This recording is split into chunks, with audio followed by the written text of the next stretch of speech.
Assalamualaikum warahmatullahi wabarakatuh. Halo semuanya, kami dari kelas S1IF09N akan mempresentasikan jurnal yang telah kami buat, di mana jurnal ini tuh berjudul Analisis Pengaruh Penggunaan TikTok terhadap Perilaku Netizen Indonesia. Sebelumnya, perkenalkan terlebih dahulu, saya sendiri Agustina Mulyaningsih, dengan NIM 211022264, dan rekan saya Nabila Fatul Fajri dengan NIM 211022247. Yang pertama adalah pendahuluan yang akan dijelaskan oleh rekan saya. Jadi, Indonesia merupakan salah satu pengguna aktif aplikasi TikTok terbesar kedua setelah Amerika Serikat. Pengguna TikTok dapat membuat, mengedit, serta membagikan video pendek mereka. Netizen Indonesia juga dapat membuat video sesuai dengan kreativitas mereka masing-masing.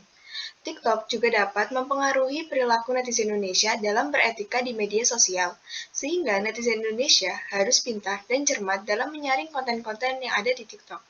Next. Rumusan masalah dalam studi ini adalah bagaimana perilaku netizen Indonesia terhadap penggunaan media sosial TikTok.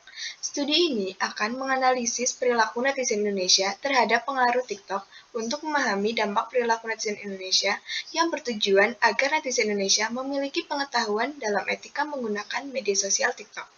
Next. Jadi referensi dari pembuatan jurnal kami ada 10 referensi. Salah satunya adalah perilaku generasi Z terhadap penggunaan media sosial TikTok. TikTok sebagai media edukasi dan aktivisme. Lalu analisis fenomena kegandrungan netizen aplikasi TikTok atau TikTokers dalam perspektif narsisme Sigmund Freud. Next. Nah, di sini juga merupakan referensi dalam pembuatan jurnal kami ya. Next. Selanjutnya adalah hasil pembahasan dari jurnal kami. Yang pertama yaitu dari penelitian yang telah dilakukan melalui survei yang telah kami lakukan, diperoleh hasil bahwa usia responden yang bermain TikTok 50% merupakan kalangan remaja, 41,7% merupakan usia dewasa, dan 8,3% usia pertengahan atau middle age.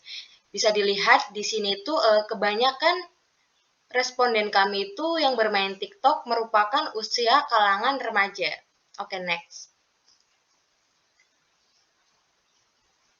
Yang kedua, rata-rata responden kami saat bermain media sosial TikTok 43,3% bermain dalam rentang waktu 1-3 jam, 31,7% bermain kurang dari 1 jam, 15% bermain lebih dari 5 jam, dan 10% bermain selama 3-5 jam. Dari sini bisa dilihat jika kebanyakan responden kami itu bermain TikTok dalam rentang waktu 1-3 jam. Next. Yang ketiga, dari para responden yang telah mengisi survei kami, 77% tidak pernah berkomentar negatif di konten yang berisi konten negatif, sedangkan sisanya sering berkomentar negatif. Di sini bisa dilihat, kebanyakan responden kami itu tidak pernah peduli atau memberikan komentar kepada konten yang berisi konten negatif. Sedangkan sisanya masih ada beberapa responden kami yang akan berkomentar negatif pada sebuah konten yang berisi konten negatif. Next. Berikutnya, berdasarkan survei yang sudah kita lakukan, responden kami, 44% tidak pernah berkomentar pada sebuah konten yang bermanfaat bagi penonton, dan 56% lainnya sering berkomentar positif pada sebuah konten yang bermanfaat. Di sini dapat kita lihat, masih banyak responden kami yang belum berkomentar positif terhadap suatu postingan atau konten yang bermanfaat bagi kita semua. Namun, sebagian besar dari responden kami sudah berkomentar positif pada konten yang bermanfaat bagi kita. Hal ini membuat konten kreator menjadi semangat untuk membuat konten yang bermanfaat untuk kita. Next. Lalu, Selanjutnya, pada survei yang dilakukan, jika terdapat sebuah konten yang berisi informasi yang belum jelas kebenarannya, netizen Indonesia 73% jumlah responden tidak pernah membagikan konten tersebut, dan 27% lainnya masih sering membagikan konten tanpa mencari tahu kebenaran dari informasi yang ada pada konten tersebut. Nah, dalam hal ini, netizen Indonesia sebagian besar masih sadar betapa pentingnya sebuah konten yang belum jelas kebenarannya harus ditelaah terlebih dahulu untuk dicari kebenarannya agar tidak terjadi berita palsu atau hoax. Namun di sini masih ada beberapa yang masih sering membagikan konten tanpa mencari tahu kebenarannya. Oke, next.